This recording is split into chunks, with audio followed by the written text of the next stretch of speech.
Hi everyone! Today I'm going to be showing you how I created this fun shaker card that actually has a pull-out shaker pouch.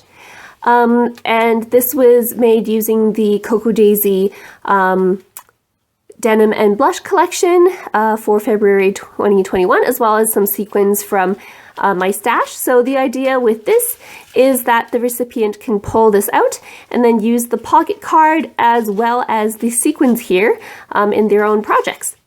So if you'd like to learn how to make this card, then just keep watching. To get started, I have this page protector from Citrus Twist, and it's meant to go into their Life Crafted albums. And I'm just cutting it in half, as well as cutting off the spot where the holes go to go into the binder, and that leaves me with a 3x4 pocket. And I'm just pulling out some of these patterned papers from the Cocoa Daisy denim and blush collection, and picking out some of the sequins in my stash that kind of match and go with this kit.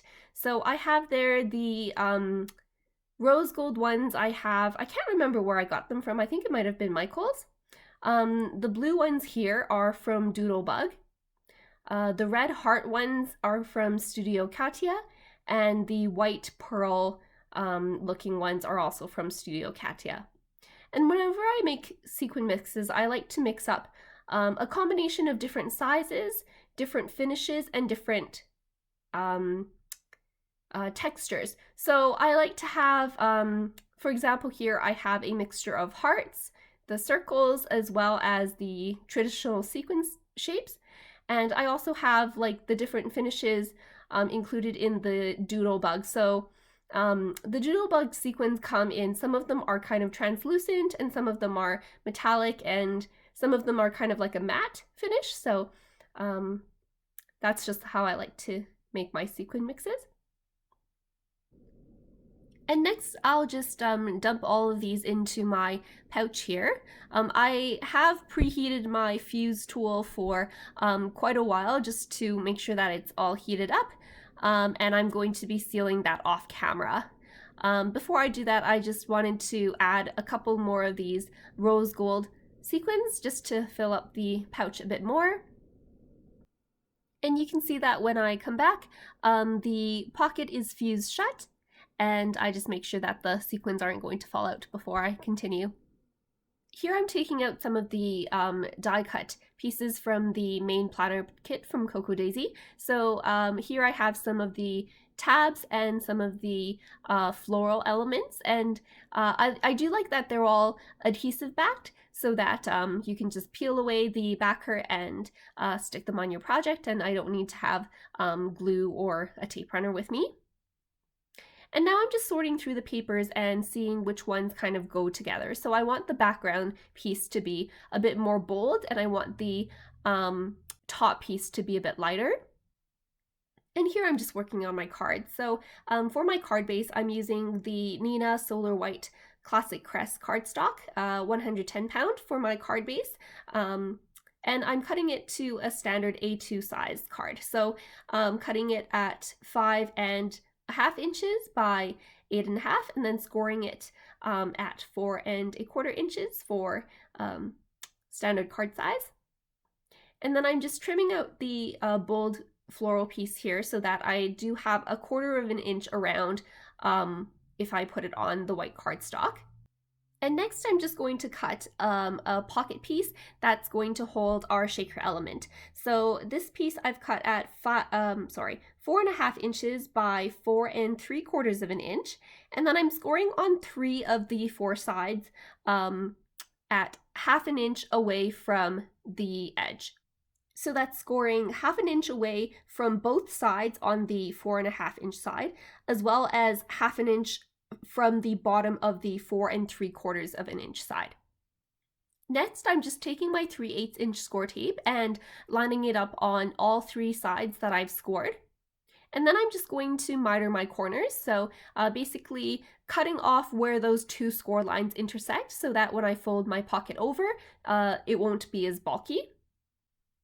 And next I'm going to take my paper trimmer and cut a window out of this pocket. So the way I do that is I line up the top edge of the pocket with the 1/2 inch mark on the other side of the trimmer, and then just cut so that you have 1/2 inch all the way around the pocket. So I'm just lining up the score mark there with the 1/2 inch, and then using my paper trimmer and stopping it where that other half mark cut that I made ends.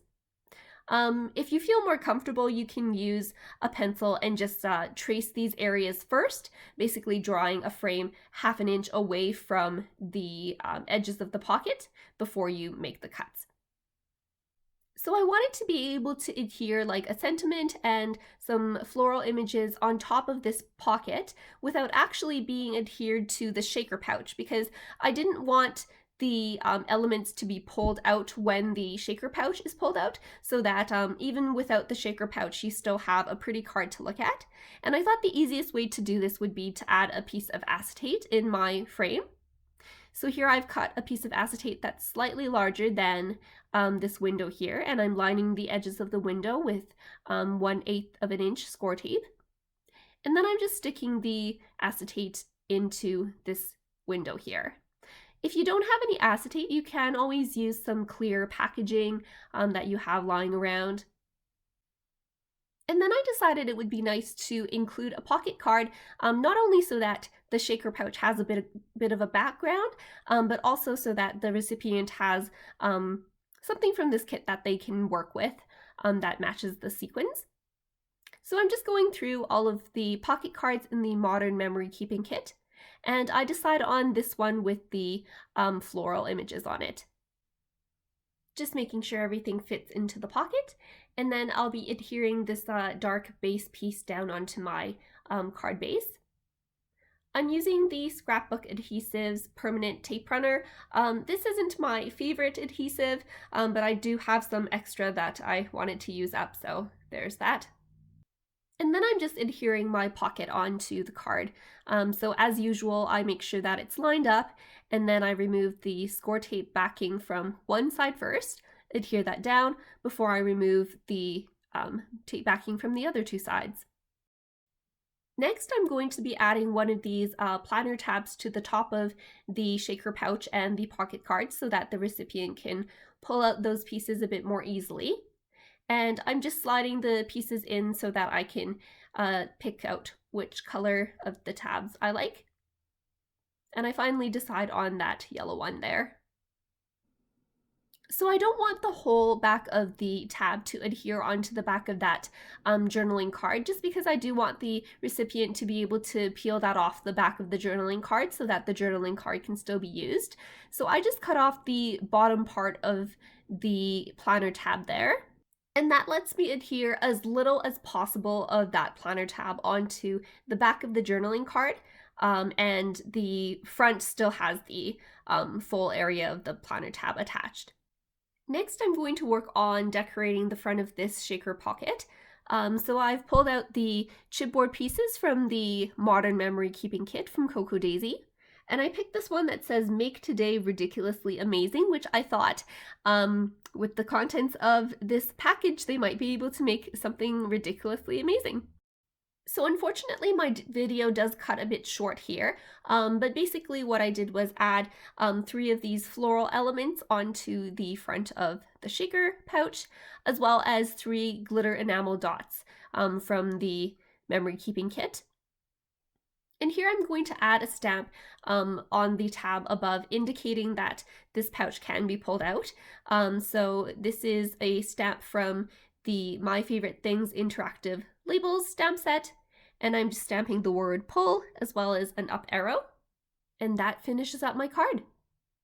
I do like that I was able to include an extra surprise gift for my recipient, so the journaling card as well as the sequin pouch that they can cut open and use the sequins inside. And I also like that the card itself without the shaker pouch can still function and look pretty just by itself. If you have any questions, please feel free to leave them down in the comments below. Otherwise, make sure you find me on Instagram for some close-up photos, and like and subscribe for more inspiration. Thanks for watching.